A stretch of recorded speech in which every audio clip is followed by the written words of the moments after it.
So my name is Lauren Goldman. I'm Laura Choi. I'm 23. I'm 25 years old, and I'm a virgin. Does it make a difference to you that you're on the date with another virgin today? No, I think that it's absolutely more so about people's heart and where they're at in life and what they're pursuing than if they've had sex before. When was the last time you dated someone? I think it was about 3 weeks ago. Okay, so you're out. You're like yeah. meeting people.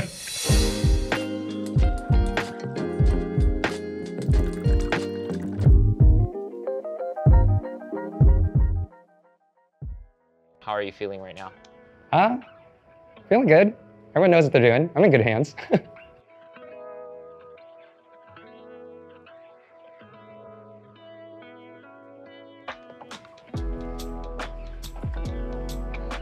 Hi. Hi, nice to meet you. I'm Lauren. Lauren? Are you hugging her? Okay. Loreward, like forward. Forward. Loreward. Okay, look at us. How are you? I'm good, how are you? I'm good. Do you want some tea? Yes. Do you want some tea? Yes. Beautiful. Thank you. It is so hot, so we're just gonna sweat. Yeah. It's okay. We're cooking in a sauna. Yeah. So do you want to start? Should I start? Yes. Oh wow, it's not too hot. That's actually really nice. I'm excited about it. We're not gonna sweat. I can start if you want. Okay, go for it. Ooh. What's the worst thing someone could say about you? List 3. What was that? I sound like a pterodactyl. I think that if somebody said I was like perpetually unkind, I think I'd be like crushed, right? I would be like, no. Yeah. But I'm like a professional self-gaslighter. Yeah. And I'm working on that because I'm like, that's so dumb. If people are saying these things about you that are positive, then you should probably believe them. But I'm like, unless they're lying. Yeah, they don't know me. Yeah. Like if somebody said that I wasn't empathetic, or somebody said that I don't want to listen. Because I think that those are all things that are a big part of my life, and I love hearing people's stories, and I love like empathizing with people's stories. And so I think if people said that those were things that I didn't do at all. You made me feel unheard, and it's like, I'd be like, oh. And granted, you can't like make everybody feel heard all the time. Yeah. But even giving them space where they feel like they can say, hey, I'm not really feeling heard right now. Like, beautiful. I want to be that person. Ooh. Yeah, I think like very similar, like if someone said like, oh, you're not a good listener, like that really hurts. Like, you know, trying to like give people that space, like realizing like what has been denied to me, like I'm trying to give to others, right? And then I think if someone said like, I wasn't a hard worker, I think that like kind of stings. Oh, that's a good one. And then for someone to be like, you don't care about your siblings, I would be like, oh, say that again, see what happens. Say it to my face. Yeah. Would you change anything about you were raised, why or why not? We're just getting into it, getting there. I have to say, like, with parents who are, you know, fresh out of Korea, they come from a very different cultural background. And like, not to like, be like, my parents were terrible, but I do see the ways in which how they talk to me and talk to us growing up did affect me, like, as I'm growing older and being like, oh, this is not a normal thought most people have. That is not a normal self-narrative. Exactly, not a normal self-narrative. So it's like, that's something like I'm trying to work on for myself so that I'm not doing that to my niece or my nephew or my siblings or anything like that. Do you have any siblings? I do. I have an older brother and a younger brother, so I'm like sandwiched in there. I'm the only girl in 3 generations on my dad's side. No way, what? Yeah, and so that's probably one thing that I would change about my childhood if I could. I mean, I didn't have any like say in it, but it took my dad a really long time to learn how to be a girl dad. Yeah. So like lots of child's trauma later, right? But now he's like my best friend, so I love my family. They're definitely one of the most important things to me. You've been able to see them like grow and like adapt to the circumstance. Right, like my parents and I have totally made that transition of like, we're still your parents, but we're your friends, and we don't need to parent you anymore. And that's super sweet. Are you there with your parents? What does that look like? It's an interesting process for sure. Like my mom is literally like the person who just like understands me the most. There are days like, well, she'll just say stuff and I'm like, why am I crying right now? Like, you always said nice things, and I'm just like so confused. My dad has a little bit of a different relationship where it's a little bit more tenuous. I've been fortunate enough to grow up in a circumstance where it's like mental health is much less stigmatized, whereas for him it was just like shut up and get through it and like build a life for your family, and that's more important. But then now he sees that his family kind of has this life that's been established, and he's like trying to reinvent himself as like, okay, so if I'm not a provider financially, like who am I? If someone were to meet you at a party, what would be the greatest misconception they might make about you? Oh, I think people always think that like I'm just like this super like outgoing, I like party a lot, I drink a lot, like stuff like that. And they're like, oh, you must sleep with a lot of people. I'm like, no. And so like when people always hear that I'm a virgin, they're like always surprised. Like they're always like, what? Like, but your personality. And I'm like, those things can be exclusive from one another. And that's like always funny to me. Literally the exact same. Yeah. That's so funny. People are surprised to hear that you're a virgin. Yeah. Really? And they're also surprised, like, I don't party and I'm the DD. Right? Like, I'm not going to do anything because I feel convicted to, but also like, I don't like how I feel in those settings. Like, I don't like how it feels to be drunk. So I'm going to actively try not to be in that situation. But yeah, that's funny. Like, people are always really surprised. Yeah. I love that. Is yours like mostly tied to like religious reasons and just like, and then it's been like convicted by life experiences, or? Somewhat. I feel like I was a little crazy child in the beginning, like right when COVID first started, because I'm in Idaho and there's nothing to do. And I was like, wow, this is so unfulfilling. Like, it makes sense. You know, I feel like in the Bible, there's so many things where like it says this and you're like, okay, sure. And then you live it and you're like, oh, but it makes sense. But it makes sense. Practical. Yeah. What is your most terrible memory? Ooh. Oh, we're getting into it. Are you gonna cry? Are you a crier? I'm a crier. I'm not a crier, but like I'll definitely like tear up. So like college, one of the things that made that experience super difficult for me was my first semester there. Like I was assaulted by a friend, and he really took advantage, and so that like really shaped so much of my experience at school. Yeah. Because when I got there, it was like, oh, because you're looking a certain way, we're gonna treat you a certain way, and that's like all you see, and like. I like worked really hard to like cultivate a personality that I was really fond of, that I was like proud to be. And then when, you know, someone kind of takes that away from you and they are like only after your body, it's like, but what about all this work I did to like create this personality about myself?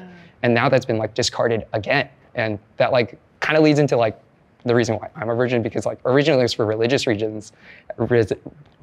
reasons. And then after that had happened, I was like, oh, I hate this. Like I genuinely hate like how someone has really like reduced me down to like a physical form. And now I'm like kind of stepping back into the realm of like, oh, like I am a body, like I am a person, like how do I still like enjoy this experience like physically and emotionally and like spiritually? You know, it is what it is, and like it is what you make of it much more so than like what actually happened to you. Absolutely. Do you want to share your most terrible? We can skip it. We can totally skip it. No, I won't cry. I'll keep it together. My most terrible memory, man. Like there was a season of life that was just absolute trash, and actually it started out with, I refer to it as like a soft assault, but my friends are like, don't minimize your experience. So I was assaulted by a friend as well. And I was really, really close with him. He was easily one of the people that I trusted the most in my life. And another thing that had happened that summer is his brother, who is like my family's brother, died. In a skydiving accident. And so just like a summer full of grief. And then like that season ended right before COVID, which was really nice. I like started to like feel myself again, but it took so long because I didn't know how to take care of myself. And I, like with my autoimmune stuff, so much of my life changes all the time because my health changes and like my weight changes and I can't do anything about it, and it's super upsetting. And so I had to like change my frame of mind in the last few months because my health got really bad. Praise God, it's getting better. But I was like, okay, I can't have the thought that I want to be who I was before, because if I do, I'm going to always be dissatisfied because even in that time of life, I didn't even know what I looked like. And so, my mentality now has totally shifted. And I'm like, okay, who do I want to become with all of this in mind? Like, how do I want to be refined and move forward? Everything is fine. There's a plan. Cool. Thanks for the assurance. Yeah, but thanks for sharing. I know that's like super tough, but. And thank you for sharing. Look at us. Who would have thought? Stop. Do you watch Hot Ones? Yes. Oh my gosh. I love Hot Ones. Oh, I'm so intrigued. Alternate sharing something you consider a positive characteristic of your partner. Ooh. To be speedy, because we were just taking so much time. I think you've displayed like a lot of resilience in your life, and being able to bounce back from those situations, being able to be like a new person and being able to find a renewed sense of hope and renewed sense of conviction in those things. And I think that's super admirable. Thank you. Yeah.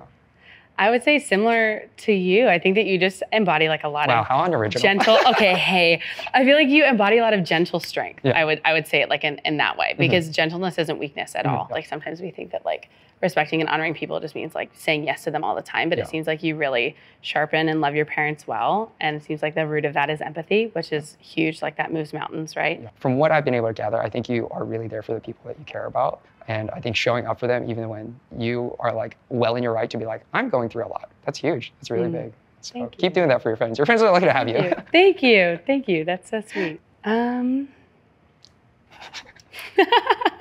have great teeth. I do get that. Superficial compliment. I bet that people are like, you have great teeth or you have really good hair, because it's fact. I feel like people would say that they feel like they're empowered by you. Like the way in which you talk to them, you'd be like, she talked to me this way and I feel like I can do it now. That's so sweet. You also have really nice eyes. What color are they? I don't know. But thank you. Take a deep breath and look into your partner's eyes for 4 minutes in silence. 4 minutes? Good luck. Silence? 4 minutes. Okay.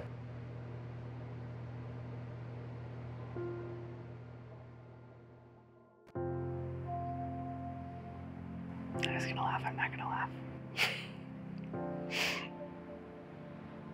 But I was like, okay, this is what we're doing. Obviously, he's very attractive and he was really, really kind. And so I just felt very comfortable right off the bat, I'd say. It's kind of surprising to like hours have gone by. It really felt like we had just sat down. I was really trying to figure out what color her eyes were because it's like a yellow, but a brown. And then depending on which eye I was looking at, I was like, these shades are changing on me. What's happening here? And I was also trying really hard not to laugh. Yeah, I think she's like a genuinely like wonderful person. And I'm like, feel very lucky to be able to have this like opportunity to talk to her and to speak with her and like learn more about her, and like would definitely like love to keep in contact with her and see what's up. It was really, really good. I think that most dates that I enjoy are ones where we can actually have easy conversation. We're both really passionate about our families and about the people in our lives. So I think that was really helpful. So you now have to make a decision. You can either go back in if you want to continue exploring this relationship romantically, or if you're not interested, you can just leave. Oh. What do you want to do?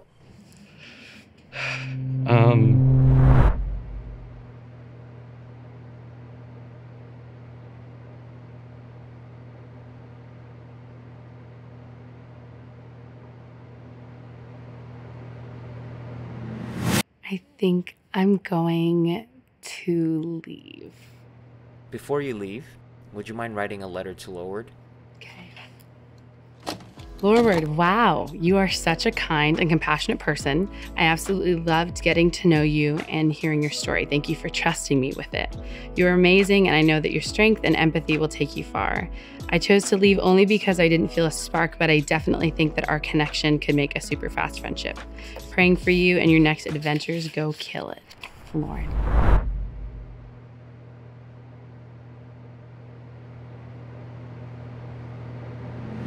To be honest, I think I would like to choose to leave. I think we'd be like really, really great friends, but at the moment, not necessarily feeling like a romantic connection to this person. Okay. Hey, Lauren, what an experience we've been able to have together. The way in which you speak about your faith, family, friends, and future is empathetic, bold, thoughtful, and inspiring. You are someone I'm inspired by and wish to emulate in my own life. Hoping and praying nothing but support for you as you start school in September. We'd love to keep in touch and support you in all your endeavors. Best, Lorward. Thank you so much. You're good to leave.